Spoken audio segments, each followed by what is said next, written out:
दफ़ा 302 के तहत सजाए मौत सुनाई जाती है. એબ્સોલ્યુટ રેર બોટલ છે, હાઈ વેલ્યુ એન્ડ રેરિટી. આ બધી જ પોઈઝન બોટલ્સ છે. એટલે બધા પર જ્યાં જોખમ દેખાય એટલે મેનકાઇન્ડે લખવાનું શરૂ કરી દીધું કે આ પોઈઝન છે, હાર્મફુલ છે. રાઈટ. આને અડવું નહીં, નોટ ટુ બી ટેકન, અડવું જ નહીં, જોવું જ નહીં, સૂંઘવું નહીં, ચાટવું નહીં.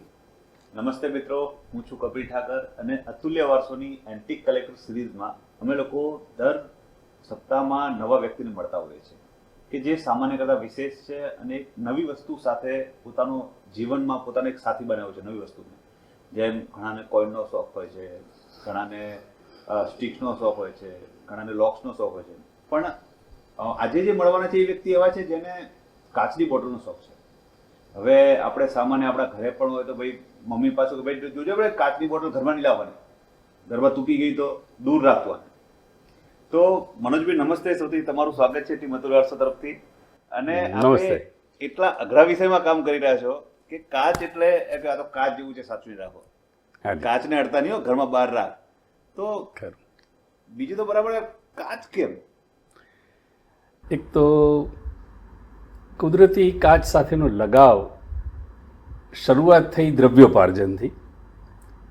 ભારતમાં કોમ્પ્યુટર જ્યારે નવા નવા આવ્યા અને એન્ટીગ્લેસ સ્ક્રીન સૌથી પહેલો મેં બનાવ્યો મોનિટર પર લગાડવાનું.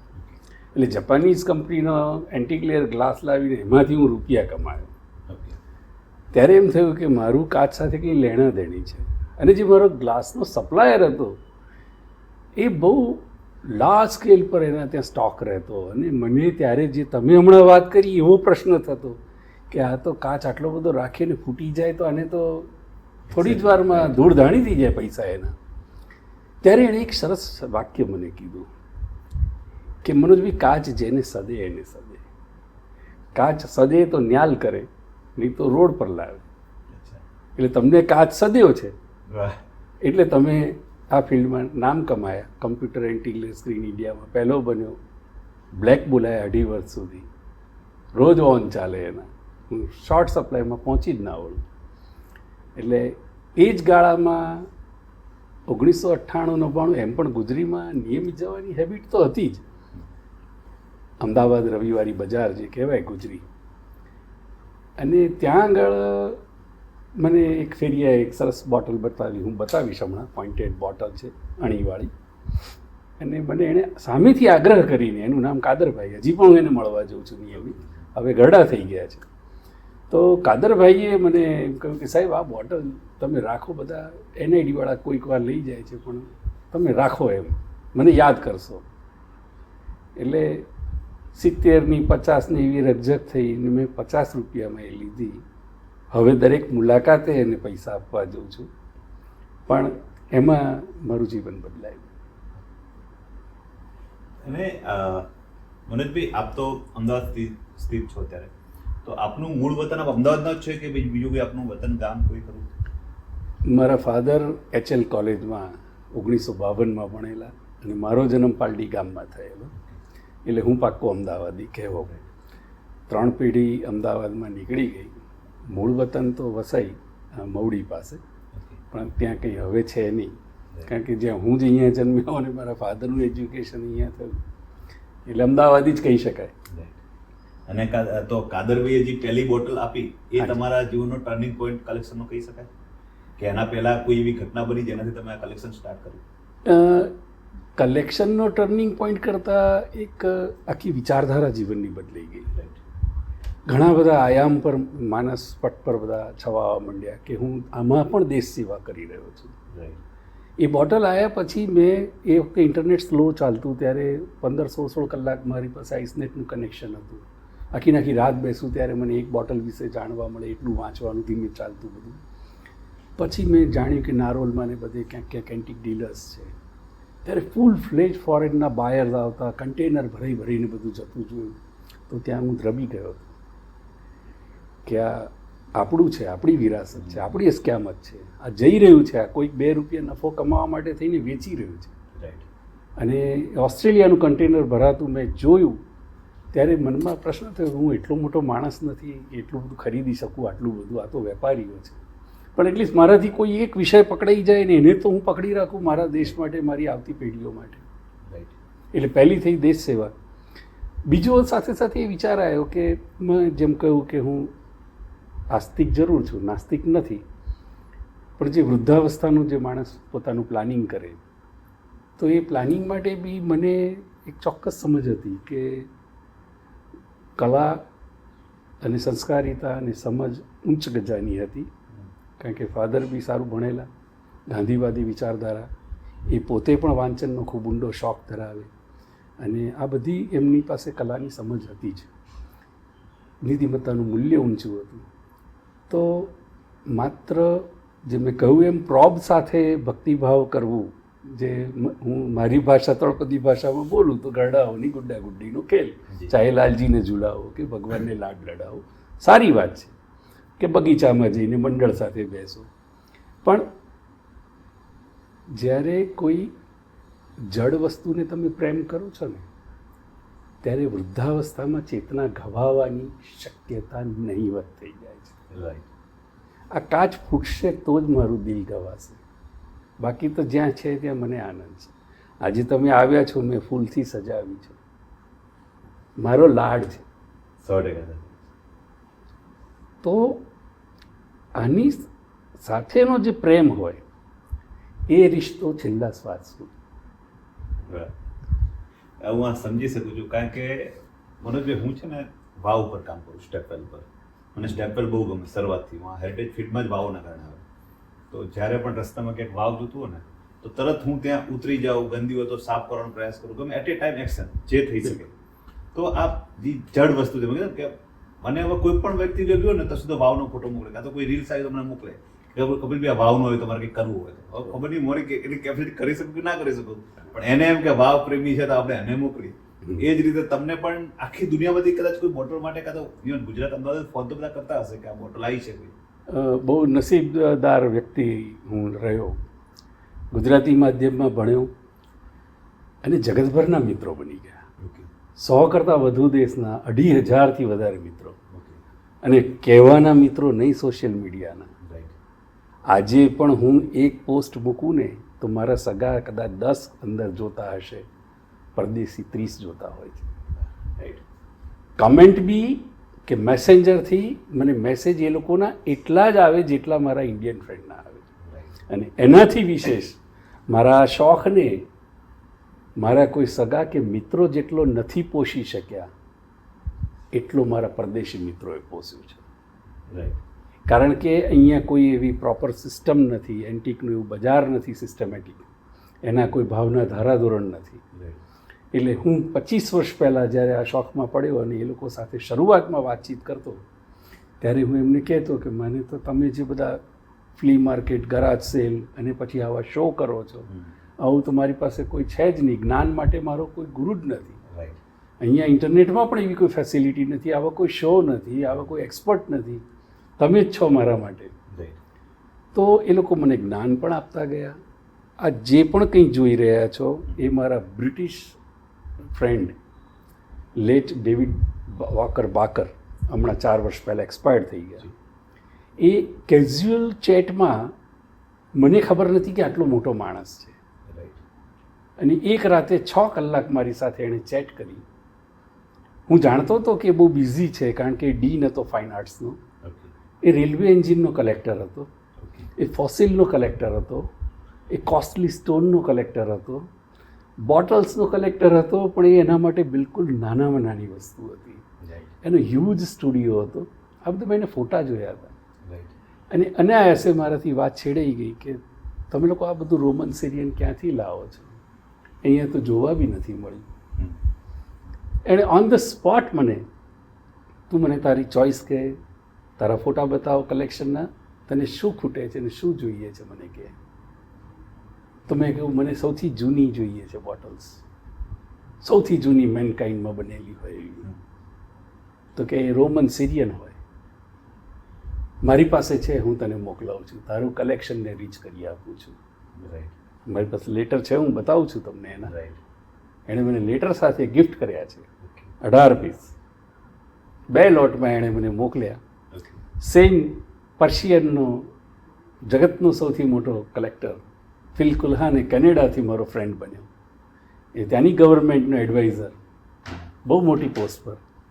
એ પણ કેઝ્યુઅલમાં મારી સાથે વાતમાં આવ્યો અને આ જ રીતે ચર્ચા થતી હતી. તો એ બધું બતાવે ને મેં તો કંઈ જોયું જ ના હોય, અહીંયા તો કશું ખબર જ ના પડે. એટલે એણે મને કહ્યું કે તે આવું કશું જોયું જ નથી. મેં કીધું ના, અહીંયા આવું છે જ નહીં, આવી દુકાન પણ નથી, આવી શોપ નથી હોતી, કંઈ જ નથી હોતું, શો પણ નથી હોતા આવા. તો તને આમાંથી પસંદ કર, કઈ ગમે છે. એવી રીતે અમેરિકન ફ્રેન્ડ્સ, સાઉથ આફ્રિકન મારા ફ્રેન્ડ, બ્રિટિશ ફ્રેન્ડ, એ બધાએ મને ગિફ્ટ કરી છે અને જેનું મૂલ્ય બહુ જ મોટું છે. એટલે માર્કેટ વેલ્યુ ખૂબ મોટી છે. એના બલબૂતા પર એ જે અમદાવાદના મિત્રોમાં તો મને એવી ખાસ, હા છે ઘણા મિત્રો બિચારા નાની મોટી રંગબેરંગી એવી નવી હોય ને એમને થાય કે મનોજભાઈ ગમશે, હું પ્રેમને વશ થઈને લઉં છું, લેવા જાઉં છું, પણ જેનું મૂલ્ય મારા માટે મોટાભાગે કંઈ નથી હોતું એન્ટિક પોઈન્ટ ઓફ વ્યૂ. પણ બહુ જ વિશ્વભરનો પ્રેમ મળ્યો છે. અને તો મનોજભાઈ આપણી પાસે નાની મોટી થઈને કાચની કેટલી બોટલો હશે અત્યારે અંદાજિત કે જે પણ? હું 2500 પ્લસ બોલું છું છેલ્લા 5 વર્ષથી, એટલે હવે 3000 જેવું હશે. રાઈટ. તો અત્યારે પણ આપ કલેક્શન કરો છો? હા, બિલકુલ બિલકુલ, નિયમિત ચાલુ ને ચાલુ જ. અને સૌથી પ્રાચીન કેટલી હશે, કે મતલબ કઈ હશે એટલી વર્ષો જૂની હોઈ શકે એવી કોઈ? મારી પાસે જે મેં કહ્યું એ ડેવિડ વાકર બાકરે મને ઇંગ્લેન્ડથી મ્યુઝિયમ ક્યુરેટર હતા અને એમણે મને જે મારી ઈચ્છાને માન આપીને આ સૌથી જૂનો રોમન 3 થી 4000 વર્ષ જૂનો પીસ છે. ઓકે. અને સાલ્વે કહેવાય છે. અને કાચ જ્યારે જૂનો થાય ત્યારે આ કેમિકલ રિએક્શન આવે એની ઇરિડિક્શન કહે છે. એટલે આ મેઘધનુષી રંગો કાચમાંથી આવે બહાર. એ આ એની પહેલી ઓળખ રોમન કાળની તો Roman period before Jesus Christ. Jesus ક્રાઇસ્ટના 2000 વર્ષ પહેલાંનો કાચ છે. અને આમાં અને સાલ્વે કહે છે, આમાં ઓઇન્ટમેન્ટ એટલે મલમ અને તેલ ભરીને આનો વપરાશ કરતા. એટલે કદાચ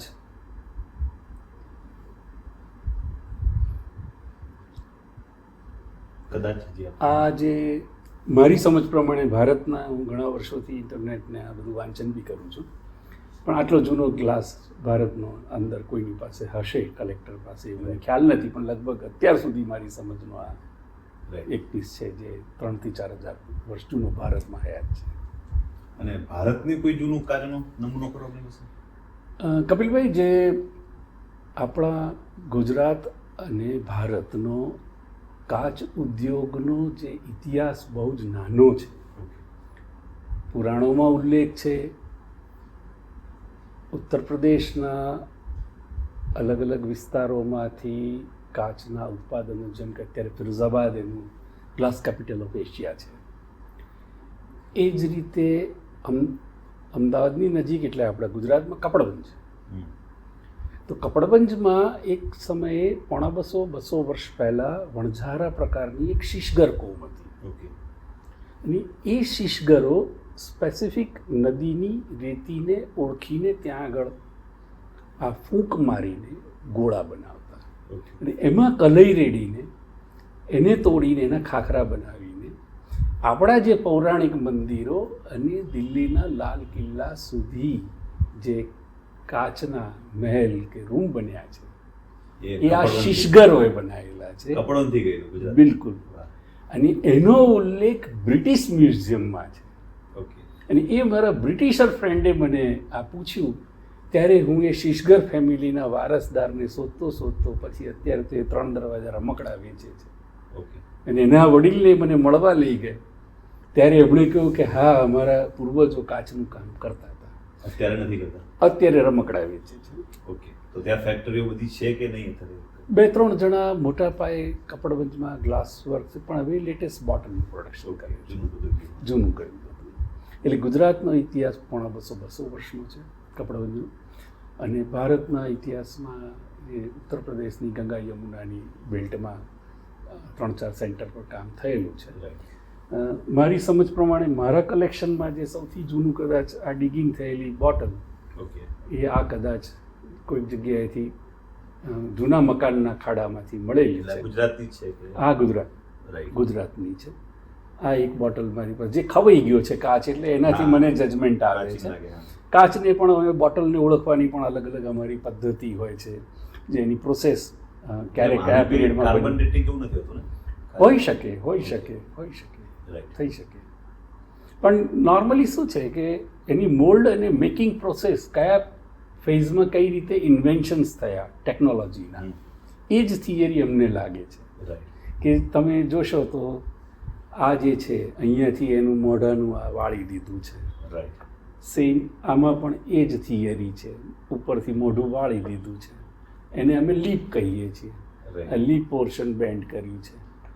પછી આ બોટલ છે, અહીંયા નીચે આવી રીતે ડાઈમાં સળીઓ મારીને ધક્કો મારીને બહાર કાઢવામાં આવેલી છે, એટલે આ કોન્ટિલ પોર્શન કહેવાય અમારા માટે. એટલે એક અહીંથી આઈડેન્ટિફાય થાય, બીજું અહીંથી થાય, અને ત્રીજી પ્રોસેસ જે આવે અમે લોકો વધારે સારી રીતે સમજીએ એ લીપ પોર્શનની આ બધી અલગ અલગ બનાવટો જે છે એના પરથી અમે લોકો એનો એરા પકડીએ. આપણે જેમ ગાડીમાં એમ્બેસેડર છે તો આ વર્ષમાં ચાલતી હતી, ફિયાટ આ વર્ષમાં, મારુતિ આ વર્ષમાં આવી. સેમ વે આ બધી મેકિંગ પ્રોસેસના જે સ્ટેજ છે ટેકનોલોજીના. અને આ જે લખ્યું છે તો દરેક બોટલનો અલગ અલગ ઉપયોગ હશે. હા, એટલે શરૂઆતમાં તો આવી સાદી બોટલો બની, પછી જે સ્ટીકર અને પ્લાસ્ટિકનો ઉપયોગ થયો નહોતો, ઇન્વેન્શન થયું નહોતું, ત્યારે આ રીતે એમ્બોઝ ડાઈમાં કરવામાં આવતું. રાઈટ. આવી રીતે લખાણ કરેલી બોટલો આપવામાં આવતી, કારણ કે પેપર પ્રિન્ટિંગ ટેકનોલોજી નથી. બૂચ મારવા માટે કોક એટલે લાકડાના બૂચ વાપરવામાં આવતા, સોફ્ટ વુડના, અને એ પછી રબર બૂચ આવ્યા, પછી પ્લાસ્ટિક, અને દેન બેકેલાઇટ એન્ડ દેન પ્લાસ્ટિક. એ સ્ટેજમાં એના ઉપરથી લીડ બન્યા.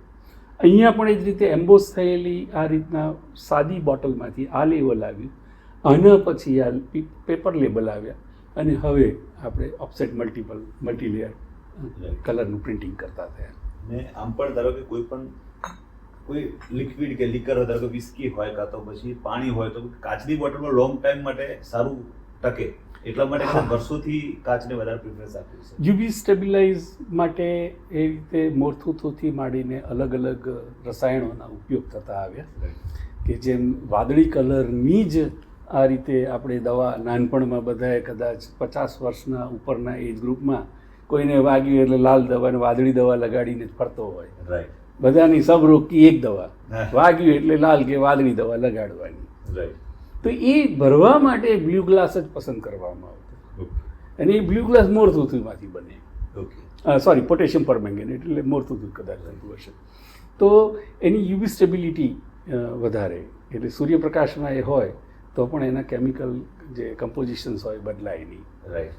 તો કાચ એ રીતે પ્લાસ્ટિક કરતાં વધારે સારું થયું, પણ ટ્રાન્ઝિટ માટે અને મેન્ટેનન્સ માટે તૂટફૂટના લીધે થઈને પ્લાસ્ટિક પર જતી રહી દુનિયા. રાઈટ.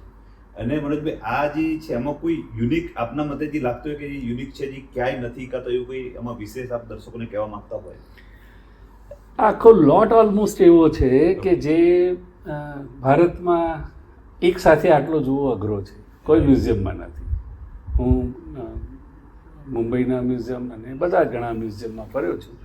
આ જે પીરિયડનો લોટ છે, આ ફિયાલ કે છે, આ પણ 2nd 3rd સેન્ચુરી છે. રાઈટ. આ ટીયર બોટલ કે છે, આંસુની જેમ પડેલું, આ પણ સેમ છે. આ બિફોર ક્રાઇસ્ટ પણ હોઈ શકે છે. આ ઉત્ખનન થયેલી એની માટીની સેન્ડ સાથેનો પીસ છે. આ જે ઇરિડિક્શન મેં કહ્યું, સિલ્વર માર્ક જેવું કેમિકલ રિએક્શન દેખાય છે, એ જ ચાડી ખાય છે કે આ બોટલ હજારો વર્ષ જૂની છે. તો સેમ આ છે. એ જ રીતે મેં જે કહ્યું ડેવિડ બાકર કલેક્શન, એમના હેન્ડ રાઇટિંગ છે, જે મ્યુઝિયમ ક્યુરેટર છે લંડન, રાઈટ. તો આ બધા પીસ એ રીતે છે. આ એક ઇન્ડિયનમાં કદાચ, અને સોડિયમ બોટલ મેં જે વાંચ્યું છે એ પ્રમાણે એને સોડિયમ બોટલ કહે છે, રાઈટ. અને આ ઇન્ડિયનમાં હોઈ શકે છે આપણો પીસ. સેમ વે આ વિક્ટોરિયનથી પહેલાંનો ફેઝ છે યુરોપમાં, અને ઇંગ્લિશ જ છે. જેમ કહ્યું એમ બોટલ બનાવતા આવડી હતી, પણ નીચેનું તળિયું સાંધતા નહોતું આવડતું, Right. એટલે પાછળથી વધારાનું કાચ ચોડવામાં આવતો હતો, લગાડવામાં આવતો હતો. એવું જે પણ દેખાય એ અમે લોકો સમજી જઈએ કે 17મી સદી પહેલાંનું છે. જી શેમાં Right. અને આ છે તો 18મી સદી છે. ઓકે અને બટ કે છે જેમાં કોઈ પણ ફેસ ફિગર આટલું અડધું આવતું હોય દળનો ભાગ, તો એ આ બટ પીસ કહેવામાં આવે છે. અને આ પણ વિક્ટોરિયન છે. રાઈટ. Right? પછી ધીમે ધીમે આ રીતે પેઇન્ટિંગ પણ ધીમે ધીમે અપડેટ થતા આ ગયા જે છે એ ચાઇનીઝ લોકો મારી સમજ પ્રમાણે ગ્લાસમાં ભારત કરતાં આગળ છે ઓકે પહેલેથી જ. કારણ કે આટલા નાના હોલમાં અંદર બ્રશ નાખીને આ પેઇન્ટિંગ કરવું, રાઈટ. ઇનસાઇડ પેઇન્ટિંગ છે. આ બોટલ્સની અંદરનું ઇનસાઇડ પેઇન્ટિંગ ઇનસાઇડ પેઇન્ટિંગ છે. આ બંને બોટલ એવી છે. ઓકે આટલા હોલમાં આ અંદર પેઇન્ટિંગ કરેલું છે. અને આના કરતાં પણ વધારે બારીક કામ એ લોકો કરી શકે છે. ઓકે તો Chinese are masters in this. આપણો ઉદ્યોગ એટલો વિકસેલો નથી હજી પણ, અને 100-200 વર્ષ પહેલાં પણ. એનું એક બીજું કારણ કપિલભાઈ એવું છે કે મૂળ આપણે સોનાની ચીડિયા જે બી 1000 વર્ષ પહેલાં હતા, પછી ગરીબીમાં ધકેલાતા ગયા ને એટલે ધાતુનું જ મૂલ્ય આપણે સમજ્યા. રાઈટ. એટલે તાંબા, પિત્તળ, સોનું, ચાંદી આ ચારનો મોહ આપણી પ્રજાને રહ્યો. રાઈટ. એટલે કાચ જ્યારે યુરોપમાં સ્ટેટસ સિમ્બોલ બન્યું ત્યારે અહીંયા ભંગારમાં 10 પૈસે કોઈ લેવા તૈયાર નહોતું. રાઈટ. એટલે મેં મારી નજર સામે એટલું સારો ગ્લાસ ક્રશ થતો જોયો છે ભઠ્ઠીમાં કે મને એમ થાય કે અમારી પાસે પૈસા નથી, હું આ બધું રોકી નથી શકતો. એક બાજુ ફોરેન જાય ને એક બાજુ લોકો તોડી કાઢે. રાઈટ. જ્યારે ત્યાં ઊંધું છે. એ લોકો સેટરડે સન્ડેના પ્લાનિંગના એન્ટરટેનમેન્ટના ભાગરૂપે ઓકે ફ્રાઈડે નાઇટથી tent, computer, laptop, internet, food બધી જ ફેસિલિટી કેરેવાન લઈને નીકળી પડે છે. અચ્છા. અને ગ્રુપ બધા ફ્રેન્ડ્સ પાવડા કોદાળી લઈને ડિગિંગ કરે છે. અને એ લોકો આઈડેન્ટિફાઈ કરી શકે છે કે આ જગ્યાએ આ વનસ્પતિ ઉગી છે તો અહીંયા આગળ 10-20 જણની વસાહત હશે ને એણે વચ્ચે આવો ખાડો ખોદીને એમનું જે બી ગાર્બેજ નાખતા હશે રાઈટ. અને એમાંથી શોધી લાવે છે. આપણી પાસે ઓપ્શન નથી, આપણે તો સીધું ભંગારવાડે જાય છે. ઇવન 17મી 18મી સદીની સેન્ચુરીની જેટલી પણ બિલ્ડિંગ્સ છે ત્યાં પણ ઇવન આપણે પોળોમાં પણ હા. તો ઘણી જૂની હવેલીમાં રંગબેરંગી કાચ જોવા મળતા હોય. બિલકુલ. તો એ મને લાગે ગુજરાતનો જ કાચ હશે કાં તો બહારથી ઇમ્પોર્ટ એ બધો જ બેલ્જિયમનો બેલ્જિયમ. જ આ. ઓકે એ જે પણ કાચ છે ટિફની વર્ક મોટાભાગે એને કહેવાય. જો ડેકોરેટિવ હોય નાના પીસીસ જોઈન્ટ કરી, રંગબેરંગી હોય છે. અત્યારે જે એમસીલનું આર્ટવર્ક કરીને જોઈન્ટ કરતા હોય છે, રાઈટ. પણ ઓરિજિનલી ટેપર ડોવેલ કરેલા. કારણ કે બેલ્જિયમના ગ્લાસમાં સિલ્વર મેટલ નાખવામાં આવતી હતી. ઓકે હું ઉપર તમને બતાવીશ એ ડિફરન્સ. જાપાન પણ જેને નથી પહોંચી વળી, જી એ શાઇનિંગ જે બેલ્જિયમની આવે છે એ જાપાને લાખ કોશિશ કરી. જેમ આપણા પાટણના પટોળા પાટણમાં જ મજબૂત બને, પછી રાજકોટમાં લાખ કોશિશ થાય કે બીજે ક્યાંય પણ થાય એ ના તો ના પહોંચી વળે. એવું બેલ્જિયમ કટ ગ્લાસ એ આપણા બધા જ પેલેસોમાં ને બધે યુરોપથી જ આવેલો છે. ઇવન ભુજના મહારાજાએ એમને ત્યાં પોલેન્ડ કે પોર્ટુગલથી એક આર્ટિસ્ટ આવ્યો હતો અને એમને આ બધું ગ્લાસ વર્ક બહુ જ પસંદ હતું. તો એમણે એ નામ હિસ્ટ્રીમાં લંડન મ્યુઝિયમમાં પડ્યું છે. અને ત્યાંથી એક બોટલ જેની વેલ્યુ 20 લાખ રૂપિયા છે, એ આર્ટિસ્ટની બનાવેલી બોટલની વેલ્યુ રાઈટ. છે. તો આવી સિમ્પલ જ બોટલ તમે બીજા કોઈ સામાન્ય માણસ જોવે તો એની તમને સમજી જ નહીં પડે કે આ 20 લાખ 30 લાખ ઓપ્શનમાં જાય છે. પણ એ ભુજમાં બનેલી બોટલ રેરિટીમાં છે વર્લ્ડમાં. બહુ મોટી વસ્તુ કહેવાય. હા. અને એની ટ્રેનિંગ લેવા મહારાજાએ એને બેલ્જિયમ ને પોલેન્ડ ને બધે મોકલેલો. રાઈટ. તો એ ભુજમાંથી પણ એક આપણો ગુજરાતનો ઇતિહાસ છે. ઓકે બાકી અમદાવાદનું કનેક્શનમાં બસ આ જે મિલ માલિકો જે ગાડા બહારથી કાચ લાવ્યા એ અને રાજા મહારાજાઓ લાવ્યા, જી એ જ લગાવ થયો, એ જ લક્ઝરીમાં ગણાવવા માંડી. રાઈટ. સામાન્ય માણસ એટલું નહોતું સ્વીકાર્યું, જે હવે ચાલુ થયું છે. તો આપને કેટલા વર્ષ લાગ્યા, કેટલા વર્ષથી આ ફિલ્ડમાં છો? મતલબ કલેક્શનનું ક્યારથી સ્ટાર્ટ કર્યું, કેટલા વર્ષ થયા હતા સુધી? 25 વર્ષ તો લગાટ. રાઈટ. અને એ પહેલાં 1-2 વર્ષનો થોડોક ફેઝ હતો ખરો કે શરૂઆત થઈ ચૂકી હતી, પણ હવે ધ્યેય નક્કી થાય 25 વર્ષ. બિલકુલ. અને શરૂઆતમાં તો પછી ફેમિલી, મધર ફાધર, આપણા વાઈફ, આ બધાને કન્નડ કેવું લાગતું બધું? તમે લઈને આવતા તો એમને પણ થોડુંક અઘરું લાગતું, ઓકવર્ડ તો લાગતું હશે કે કાચની બોટલ તો કોણ લાવે ઘરમાં, ભાઈ એક બે બોટલો તો આપણે અને અલગ મૂક ભાઈ. એકચ્યુઅલી કપિલભાઈ એવું થયેલું કે હું થોડો જિદ્દી માણસ બી ખરો ને કલાકાર બધા જિદ્દી જ હોય, એની ધૂનમાં મસ્ત હોય, એટલે રવિવારની રાહ જોઉં, કોઈક આવા બધા મળવા આવે એની રાહ જોઉં. અને મેં એવા સાદા રબર સ્ટેમ્પ ગુજરાતીના છપાયા હતા કે આ દરેક એરિયામાં જે ફેરિયા ભંગાર ઉઘરાવે એ બધા ફેરિયા જ્યાં ઝાડ નીચે બપોરે 1 થી 4 આરામ કરતા હોય બધાને હું જઈને વેચી આવતો કે કાચની આવી બોટલ ને પછી જોડે ચિત્રો રાખતો, જો આવી બોટલ મળે તો મને આપી જવાની, આવી મળે તો મને આપી જવાની. એવું જ્યાં હોય ત્યાં આખા અમદાવાદમાં ફરતો હું તો જોડે લઈને ફરતો. રિઝલ્ટ બહુ કંઈ સારું ન આવ્યું, એમાંથી કંઈ મને વિશેષ તો ન મળી, પણ પછી ગુજરીમાં જવાનું અને છેલ્લે થોડા ફેરિયાઓ બહારથી આવતા હોય એ મળીને થેલા ભરીને આવે. હવે હું બી કોથળા ભરીને લાવું, મને કંઈ ખબર નહીં, એટલે 100 બોટલ લાવું તો 2 કામની હોય અને 98 બોટલ મેં 50-25 પૈસે કિલોએ જવા દીધી હોય. પણ એનાથી આગળ થયું એવું કે નામના એવી થઈ ગઈ કે આ ભાઈ જે હોય બોટલ લઈ લે છે, એટલે ગામથી એસટીમાં 100-200 રૂપિયા ખર્ચીને બિચારા આવવા માંડ્યા. હવે એ સૌરાષ્ટ્રથી કચ્છથી આવ્યો હોય, થેલો ઉચકીને આવીને ઊભો રહી જાય. હું બિઝનેસ કરતો એટલે મને ઘણીવાર ગમો અણગમો થાય, પણ એમ થાય કે એ બિચારો મારી જોડે આશાએ આવ્યો છે. તો બિઝનેસમેન હતો એટલે વખત તો આપી શકું અડધો કલાક એની સાથે, પણ જે મૂકે ત્યારે એમ થાય કે આ તો કશું કામનું નથી. પછી એને પૂછું કયા ગામ છે, કેટલું ભાડું થયું, તો એમ થાય કે આ 100-150 રૂપિયા મારી આશાએ વાપરીને આવે છે, માટે લો હવે. અને કાયદેસર એ જાય પછી હું અઠવાડિયામાં જે પહેલો ભંગારવાળો આવે એને હું એ આપી દઉં. એટલે એમાં કંઈ એ ન થયું. જે પણ થયું એ પછી સૂઝબૂઝને થોડાક એન્ટિક ડીલરનો પણ અહીંયા સપોર્ટ હતો મને, કે એમની પાસે સારી વસ્તુ આવે એટલે મને મળતા અને આપતા આવીને. તો હવે આપણું શું પ્લાનિંગ છે ફ્યુચર? કાચની બોટલ કે મ્યુઝિયમ બનાવવું છે કે બીજું કંઈ આપણે કંઈ વિચાર્યું છે? કપિલભાઈ, એક તો જે આગળના પ્રશ્નના રેફરન્સમાં જ આ વાત કરું તો જીવન સંઘર્ષમય બાળપણથી શરૂઆત રહેલી, પણ ભાગ્યે સાથ એવો આપ્યો કે 35ની ઉંમર આવતા બિલકુલ મજબૂત 2 પાંદડે થઈ ગયો. એટલે જીવન શું એ બહુ સરસ રીતે સંઘર્ષથી શીખ્યો અને મહેનત, નીતિમત્તા, પ્રામાણિકતાથી કમાયેલા પૈસાથી વધારે સારી સાચી સમજ પડી ગઈ. એમાં થોડી ઓશોની ફિલોસોફી આવે કે ભક્તિ કે કોઈ પણ સુખ તમારે પામવું હોય તો પહેલાં પગભર થવું પડે. તો એ મારા કેસમાં એપ્લાય થઈ ગયું. એટલે ફિલોસોફી ડેવલપ થઈ ગઈ કે જીવન એટલે તન, મન, ધન 3 વસ્તુ નથી, એક ચોથી વસ્તુ પણ છે જેને લોકો આધ્યાત્મિકતા કહે.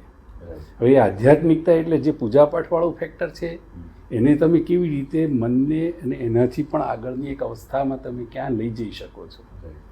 તો એ મનની ખુશી અલ્ટિમેટલી, અને એ એવી ખુશી હોવી જોઈએ કે જે તમારાથી કોઈને તકલીફ ન પડે ને તમે કોઈને બાધારૂપ ન હો અને કોઈ તમને એમાં અડચણ કરી ન શકે. હું બેસી ગયો છું મારા ઘરમાં લઈને, તમે આવ્યા, આનંદ થયો. કોઈ નથી આવતું, હજારો માણસ કહે છે જોવા આવું, તો હું કદાચ બતાવી નથી શકતો. અને જ્યારે જોવાનું કહે ત્યારે મને કંઈક બીજું હોય છે, તો મને ઈચ્છા હોય એકાંત હોય ત્યારે માણસ નથી આવી શકતો, એવું પણ બને છે.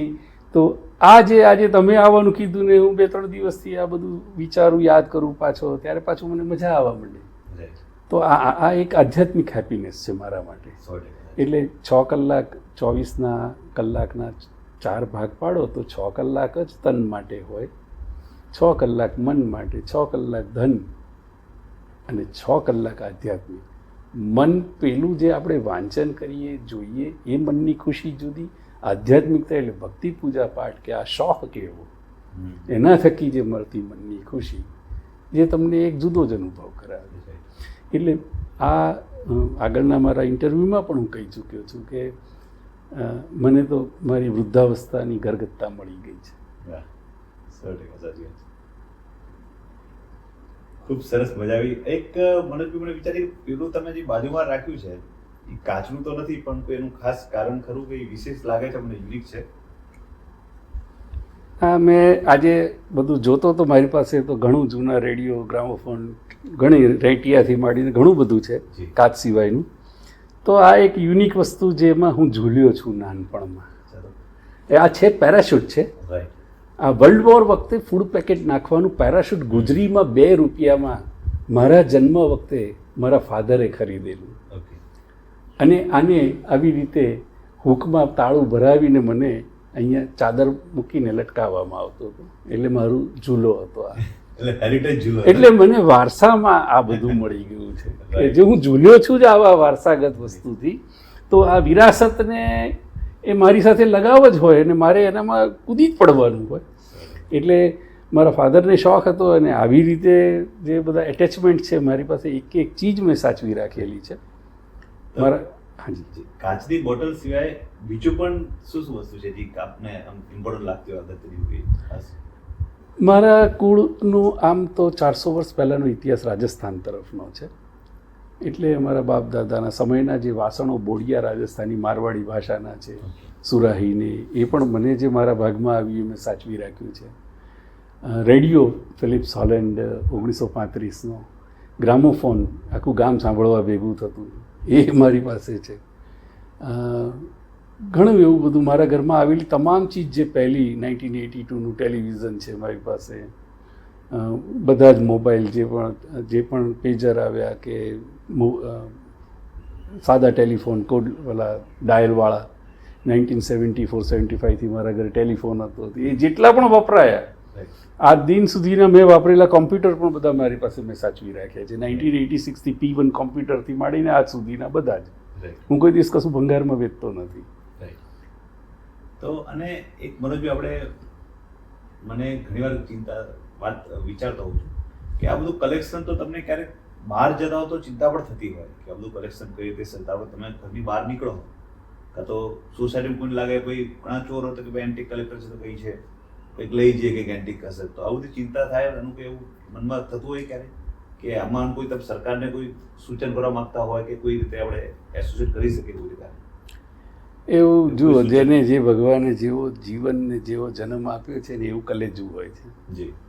એટલે ધીમે ધીમે જ્યારે 25 વર્ષે થાળે પડેલું કલેજું હોય એમાં પછી ભય જેવું તો કંઈ હોય નહીં. એક તો કાચ જોડેનો જ ખેલ. ડેસ્ટિનીમાં માનું છું કે ફૂટી પણ છે ઘણી સારી સારી મોંઘી બોટલ ફૂટી છે હાથમાંથી આવું બતાવતા જ. એટલે મૂલ્ય ઘણું હોય એવી. ઘણીવાર માણસને ધોવા આપ્યું ને એણે તોડી નાખ્યું. હમણાં જ 2 મોટી સારી બોટલ 10,000ની ફોડી નાખી એણે. તો એવું નથી થતું ક્યારેય, કારણ કે જે આપણાથી થવાનું છે અને જે ચોરવાવાળો છે એના ભાગ્યનું હશે. તો હું તો બિઝનેસમાં પણ કોઈ દિવસ ડર્યો નથી. ઓલ ઇન્ડિયા મેં બિઝનેસ કર્યો છે. કોઈને મળે ત્યાં સુધી મળવા જ નથી ગયો. જેણે આખા ગામનું કર્યું એણે પણ મને સામેથી ફોન કરીને પૈસા મોકલી આપ્યા છે. એટલે મને એવો ભય નથી લાગતો. ડેસ્ટિની ફિક્સ છે અને જ્યાં સુધી મારી સાથે રહેવાનું હશે તો એ મારી સાથે જ હશે. મારા પછીનું કોણ સાચવશે, કોણ વેચશે, કોણ રાખશે, ભંગારવાળે જશે, તૂટશે ફૂટશે, એ કામ ઉપરવાળાનું છે ને ઉપરવાળો હોય તો એનું છે. બાકી તો આ બધું ડિગિંગ થઈને બહાર આવ્યું એમ ક્યાંક રહેવાનું છે. થેન્ક યુ મનોજભાઈ. આપણે ખૂબ સરસ વાત કરી. જી, અમારું તો નામ જ છે કે અતુલ્ય વારસો. એટલે એકચ્યુઅલ અતુલ્ય વારસો જે મનોજભાઈ કરી રહ્યા છે કે જે એવી કલાત્મક વસ્તુનું સંગ્રહ કે જે વિશ્વના ખૂણે ખાચરામાં હતી પણ ઘર વાપસી પણ કહી શકાય કે અમુક બોટલો જ્યાં બહાર જતી હતી એમને ઘર વાપસી કરી. તો આવો અદ્ભુત અતુલ્ય વારસો સચવાય એના માટે આપણે સૌ ન મનોજભાઈ પણ આવા સૌ જે હેરિટેજ પ્રેમી વ્યક્તિઓ જે સામાન્યથી વિશેષ છે અને પોતાના શોખના કારણે કંઈક નવું કરી રહ્યા છે તો આપણે સૌને સાથે મળીને એમને સાથે એક પ્રયાસને આપણે આવકારીએ અને આની સાથે આપણે એક નાનકડી એમના અલગ બીજું જે કલેક્શન છે એની ટૂર કરવાના છીએ. તો વિડીયોમાં જોડાયેલા રહેજો. જય હિન્દ. આ ઓનિયન બોટલ એટલે કોઈ બી કલેક્ટર્સ વર્લ્ડ વાઇડ એકબીજાની જોડે સાથે ચર્ચા કરતા હોય ત્યારે સૌથી પહેલાં 3 પ્રશ્નો પૂછે. બલારમેન છે, ઓનિયન બોટલ છે ઓર પર્શિયન કે રોમન સિરિયલ છે. જો તમે હા પાડો તો તમારી સાથે રિસ્પેક્ટફુલી વાત શરૂ કરે. તો આ ઓનિયન 1710ની છે. સિંગાપુર જાઓ, સ્કુબા ડાઇવિંગ કરો, ડૂબી ગયેલા શીપના ડેક પર 2 ચેર, ટેબલ અને એના પર એક ઓનિયન બોટલ છે. એ જોવા માટે 10,000 રૂપિયા ખર્ચવા પડે. મેં તમને મફતમાં બતાવી. વાહ, આ બહુ જ રેર બોટલ છે. આ ફેન્સી ગ્લાસ કેટેગરીમાં આવે પ્રોબેબલી ઇન્ડિયન મેક હોઈ શકે છે, કોઈ જગ્યાએ એનો ક્યાંય ઉલ્લેખ નથી. લગભગ 2 ફૂટ લાંબો સાપ અહીંથી બોટલ શેપમાં છે અને એક 8 પીસ જેવું છે, એટલે ક્યાંય જોયું નથી ક્યારેય, પણ છતાં સુંદર પીસ છે. આ વર્લ્ડની એકમાત્ર બોટલ છે. નેલ્સી એક જગતનો બહુ જ ફેમસ ગ્લાસ આર્ટિસ્ટ હતો, એની બનાવેલી નેલ્સીની આ બોટલ ગણાય છે અને વજનદાર છે. 1 કિલો ઉપર એનું વજન છે. 8 પીસમાં આ બોટલની ગણતરી થાય છે. આજે મેં હમણાં ઉલ્લેખ કર્યો તો મારો કેનેડિયન ફ્રેન્ડ છે ફિલ કુલ્હાને, એણે મને આ પર્શિયન બોટલ ગિફ્ટ કરેલી છે. આ લગભગ 17મી સદીની છે. એના પર આ રીતે પેઇન્ટિંગ કરવામાં આવતું. સિરાઝ પ્રાંત જે છે, ઈરાન, અફઘાનિસ્તાન, પેલેસ્ટાઇન, એ બધાને કમ્બાઈન થતો એક સિરાઝ પ્રાંત બનતો અને ત્યાંની બોટલની મોટાભાગે ખાસિયત આ રીતે કાચની દોરી એના પર લપેટવામાં આવેલી હોય અને એની પહેલી ઓળખ એ ફ્લેટ હોવાની શક્યતા વધારે રહે.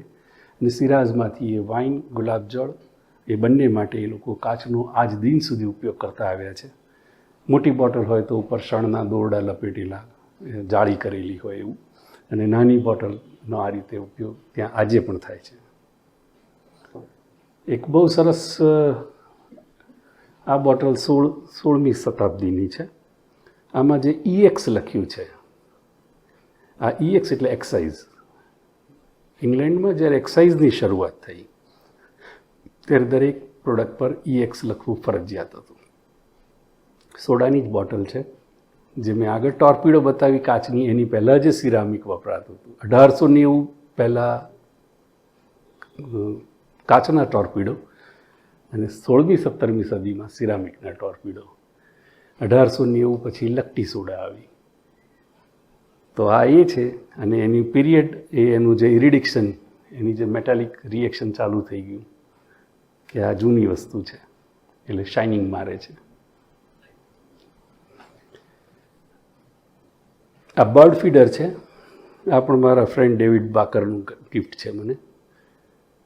આ બર્ડ ફીડર એટલે પક્ષીઓને ચણ. આપણે એકલા હિન્દુઓમાં જ સેવા ભાવના છે એવું નથી, ત્યાં પણ 200 વર્ષથી આ રીતે ચકલાને ચણ નાખવાનો નિત્યક્રમ છે. એની આ ચાડી ખાય છે. તો આ પણ મ્યુઝિયમ પીસ છે. આ ઇન્હેલર છે. બ્રિટિશરો આવ્યા, માદા બહુ પડવા માંડ્યા, દમ આપણું ગરદાબાદ કહેવાય ભારત મોટા ભાગે, ડસ્ટ બહુ ઉડતી, એટલે બધાને વારે ઘડીએ શરદી, કફ અને દમના રોગ થવા માંડ્યા. તો સાથે ઇન્હેલર લાવવા માંડ્યા. ડૉક્ટર નેલ્સન્સ ઇન્હેલર, બોઇલિંગ વોટર નાખીને ફૂંક મારીને ઇન્હેલ કરે એ કરે. તો આ ઇન્હેલર એ લોકોની રોજિંદી જરૂરિયાત હતી. એટલે એમને સાથે દારૂ, સોડા, આચાર, ઓલિવ ઓઇલ, કેસ્ટર ઓઇલ સાથે લાવતા, constipation point of view. Butter churning jar, butter milk churning jar રાખતા. પેલું સોડા મેકિંગ મશીન્સ ચેકોસ્લોવાકિયાનું, એ વર્લ્ડ વાઇડ એની મોનોપોલી હતી. એ કંપની નહીં, એ કાં તો જોડે લાવે અથવા આમાં બનાવે. ત્યારે પહેલા આપણે સોડા નતા પીતા. ના, એ લોકો સાથે આ મશીન લાવતા અથવા ત્યાંથી પેલી ટોર્પિડોમાં ભરીને લાવતા. રાઈટ. અને આ બટર ચર્નિંગ જાર છે, હજી બી ચાલુ કન્ડિશનમાં જ છે. દહીં નાખીને તમે છાશ બનાવી શકો. એમાં અહીંયા મેડ ઇન ઇંગ્લેન્ડ છે, લાઈક ધીસ.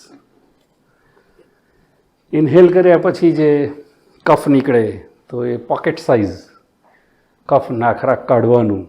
પહેલેથી શિસ્તબદ્ધ માણસો રોડ પર થૂંકે નહીં, એટલે આ સ્પિટૂન એમની સાથે રાખીને થૂંકીને પાછું મૂકી દેવાનું. એનો આજે આટલો કફ નીકળ્યો. બહુ જ ઝેરી વસ્તુ ઘણું શીખવા મળે. હા, એ ટાઈમની વાત છે. એક બહુ સરસ આઝાદી સાથે સંકળાયેલી વાત બી બતાવી દઉં. આ જે દફા 302 કે તહત સજાએ મોત સુનાઈ જાતી હૈ, તો એ જે જજ લખે, આ મેડ ઇન જાપાનની છે. મેડ ઇન જાપાનની આ પેન આવતી અને આ મેડ ઇન ઇંગ્લેન્ડનું આ રીતનો ખડીયો, એટલે ઇંક સ્ટેન્ડ બોળી અને લખી આ પોઈન્ટ તોડી નાખવામાં આવે એટલે મોતની સજા થઈ. પહેલાં કિત્તો વપરાતો બરુનો, અંગ્રેજો આ લાવ્યા જાપાનનું, અને મોતની સજા લખતી વખતે આ તોડી નાખવામાં આવતું. એટલે આપણે ત્યાંની ઇન્ડિયાની આ bottle most popular golden eagle, પણ એમાં કૂકડો જોયો જ નહીં. ઇન્ડિયાની છે, ઇન્ડિયન જ છે, મોહન મિકન્સ, બહુ રેર. Very rare. આ ઇંકમાં પણ આ જ શેપ વપરાતો અને વાઇનમાં પણ આ જ શેપ વપરાતો. આમાં બ્રિટિશર્સ જોડે જામને એ લઈને આવેલા, બાકી ઇંક પોટ છે. અને આ વાયરલ એટલે વેટરનરી માટેની મેડિસિન્સ લાવતા. આ લગભગ 200 વર્ષ કરતાં જૂની અને રેર બોટલમાં છે. એટલે આ જે વર્લ્ડના બેસ્ટ પરફ્યુમ કલેક્ટરના કોમ્યુનિકેશનથી જાણેલી ઘટના છે. અહીંયા તો કોઈની પાસે સમજ નથી, પણ એણે મારો ફોટો જોઈને મને આ કહ્યું કે આ તું લાયો ક્યાંથી. મેં કીધું આ, એણે મને હિસ્ટ્રી બધું કીધું. મને કહ્યું આ તો બહુ રેર છે બોટલ, ધીસ ઇઝ યુનિક. એટલે આ મને ખબર નથી. એટલે આમાં ઘણીવાર એન્ટિકમાં એવું બી થાય, તમારી પાસે હોય આ બી સેમ એવું થયેલું. આ બોટલ મને એમ કે બહુ કેઝ્યુઅલ છે, ત્યારે લેબલ સાથેનું આ જોઈને એ લોકો ત્યાં આગળ બહુ જ નોલેજ માટે એટલા બધા ગ્રીડી હોય છે કે એક એક બોટલ પર એ લોકો દિવસોના દિવસો ચર્ચા કરે. આ એક બહુ સરસ છે, એન ઇવનિંગ ઇન પેરિસ, 1950નું લેડીઝ પર્સ પરફ્યુમ છે. અને આ મોસ્ટ પોપ્યુલર વર્લ્ડમાં અત્યાર સુધી આના હાઈએસ્ટ સેલ આ પરફ્યુમનું થયેલું છે. એ જગતનું સૌથી પહેલું ladies purse perfume an evening in Paris, આ 1950નું હાઈએસ્ટ સેલિંગ આજ દિન સુધીનું રહેલું છે. આ પર્શિયન છે. સાયકલમાં પડી છે લેમન યલો કલર, એ જગતમાં ક્યાંય નથી જે જોવા મળ્યો. એના પર અમેરિકન બોટલ કલેક્ટર એસોસિએશને ચર્ચા 5 કલાક કરેલી છે. આ કલર કટ ગ્લાસમાં લેમન યલો કલર બીજી કોઈ બોટલ નથી દુનિયામાં. આ જર્મન બોટલ છે, હાથી, હરણ, કાચબો, કાંગારૂ. આ જર્મન બોટલ છે 1908ના પીરિયડની. આ ઇજિપ્શિયન બોટલ છે, પિરામિડ પાસે બનતી. મારા એક ફ્રેન્ડ હતી, અમેરિકન એક્સપાયર્ડ થઈ ગઈ, એણે મને ગિફ્ટ કરેલી છે. એક અમેરિકન કંપની છે A1, એણે અત્યાર સુધીમાં 50,000 બોટલ કલેક્ટર્સ માટે જ બનાવી છે, જેના પરફ્યુમ કે ડિયોડરન્ટ એ બોટલના શેપ, તમે જે ગાડી, ટાઈપરાઇટર, રેલવે એન્જિન, બાળકોને ગમે એવા, લેડીઝને ગમે એવા જે પણ બોટલ્સના શેપ જુઓ. આ કોકાકોલાના 125 વર્ષના ઇતિહાસમાં બનેલી બોટલ્સ, જેમાં આ બોટલ સ્વિટ્ઝરલેન્ડવાળી મેં બતાવીએ. આ રીતે એના પીરિયડ છે 1819થી શરૂ થઈને 1900થી અલગ અલગ પીરિયડની. અને ફોર કલેક્ટર્સ 10,000 પીસ એ લોકોએ આવી રીતે મૂકેલા. એ મને અમેરિકાથી એક ફ્રેન્ડે ગિફ્ટ મોકલાવેલું છે. સેમ વે આપણે ત્યાં જે પણ કંપની હતી, થ્રીલ, થમ્સ અપ, કોકાકોલા અને કેમ્પાકોલા, આ બધા 1970-80ના ગાળામાં જ્યોર્જ ફર્નાન્ડીઝે કોકાકોલાને બેન કરી. પછી આ બધી કંપનીનો ઉદય થયો અને એમણે પણ એમની આવી મિનિએચર મૂકેલી. એટલે અત્યારે કલેક્ટર્સમાં હોટ ફેવરિટ છે આ કોક.